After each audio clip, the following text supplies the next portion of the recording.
Hi friends, welcome to ஹாகோ kitchen. நான் உங்கள் கீதா கோபிநாத். இன்றைக்கி நம்மளோட ஸ்பெஷல் ரெசிபி என்னென்னு பார்த்தீங்கன்னா, எக் நூடுல்ஸ் எப்படி பண்ணலாம் அப்படின்றத பற்றி தான் பார்க்க போகிறோம். ஸோ இது குழந்தைங்களுக்கும் சரி, பெரியவங்களுக்கும் சரி ரொம்பவே பிடிச்சமான ஒரு ரெசிபி இது.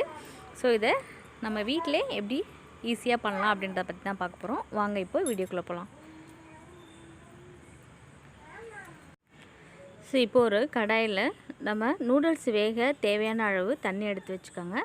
இது கூட ஒரு 2 டேபிள் ஸ்பூன் எண்ணெய் விட்டுப்போம். இந்த எண்ணெய் எதுக்குன்னா, நூடுல்ஸ் ஒன்றுக்கு ஒன்று ஒட்டாமல் நல்லா பிரிஞ்சு நல்லா வரும். ஸோ தண்ணி நல்லா கொதிஞ்ச பிறகு நம்ம இந்த மாதிரி உடச்சி வச்சுருக்க நூடுல்ஸை இது கூட சேர்த்துடுவோம்.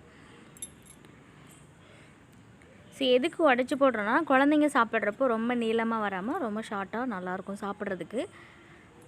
ஸோ இது கூட கொஞ்சம் உப்பு சேர்த்துக்காங்க.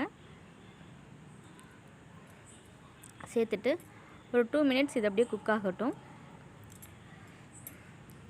ஸோ இப்போ பார்த்தீங்கன்னா சூப்பராக குக் ஆகிடுச்சு. ஸோ இது நம்ம தண்ணியை வடிகட்டிட்டு ஒரு பிளேட்டுக்கு ட்ரான்ஸ்ஃபர் பண்ணிவிடுவோம். இந்த மாதிரி எடுத்து வச்சு ஆற விட்டுருங்க. அகெயின் அதே நம்ம வேக வச்ச அந்த பாத்திரத்திலே ஒரு 3 டேபிள் ஸ்பூன் எண்ணெய் விட்டுக்காங்க. இது கூடவே ஒரு 1.5 பெரிய வெங்காயத்தை இந்த மாதிரி நீளமாக கட் பண்ணி சேர்த்துக்கோங்க.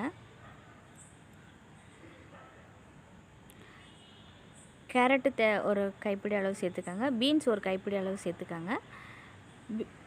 முட்டைக்கோஸ் அதே மாதிரி ஒரு கைப்பிடி அளவு சேர்த்துட்டு நல்லா மிக்ஸ் பண்ணி விடுங்க.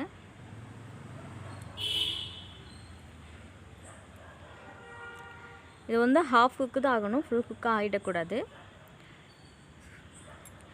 பெரிய குடமிளகாய் இது கூட சேர்த்துக்கோங்க. நல்லா நீளமாக சின்ன சின்னமாக கட் பண்ணி சேர்த்துக்கோங்க. 2 பச்சை மிளகாய் இது கூட சேர்த்துக்கோங்க காரத்துக்காக. ஸோ அதெல்லாம் சேர்த்துட்டு நல்லா மிக்ஸ் பண்ணி விடுங்க. இது ஓரளவுக்கு குக் ஆனதும் இது கூட ஒரு 4 எக்கு நான் ஆட் பண்ணிக்கிறேன். இதுக்கு தேவையான அளவு உப்பு சேர்த்துக்கோங்க. சேர்த்துட்டு நல்லா மிக்ஸ் பண்ணி விடுங்க.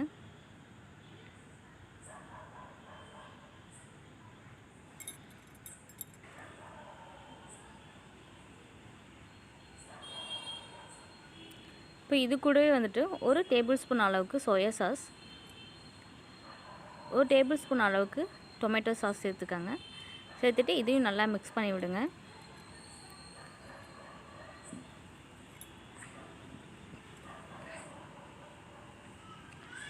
ஸோ இது நல்லா குக் ஆனதும் ஓரளவுக்கு நல்லா ட்ரை ஆனதும் இது கூட நம்ம வேக வச்சு எடுத்து வச்சுருக்க நூடுல்ஸ் இது கூட ஆட் பண்ணிவிடுவோம்.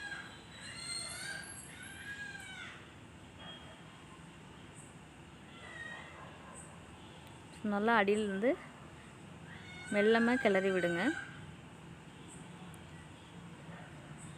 நல்லா கிளறி விட்ட பிறகு ஒரு 2 டீஸ்பூன் அளவுக்கு மிளகு சேர்த்துக்கங்க. மிளகு பொடி சேர்த்துட்டு நல்லா மிக்ஸ் பண்ணி விட்டுக்கோங்க. இப்போ பார்த்தீங்கன்னா சூப்பரான எக் ஃப்ரைட் ரைஸ் ரெடி ஆகிடுச்சு.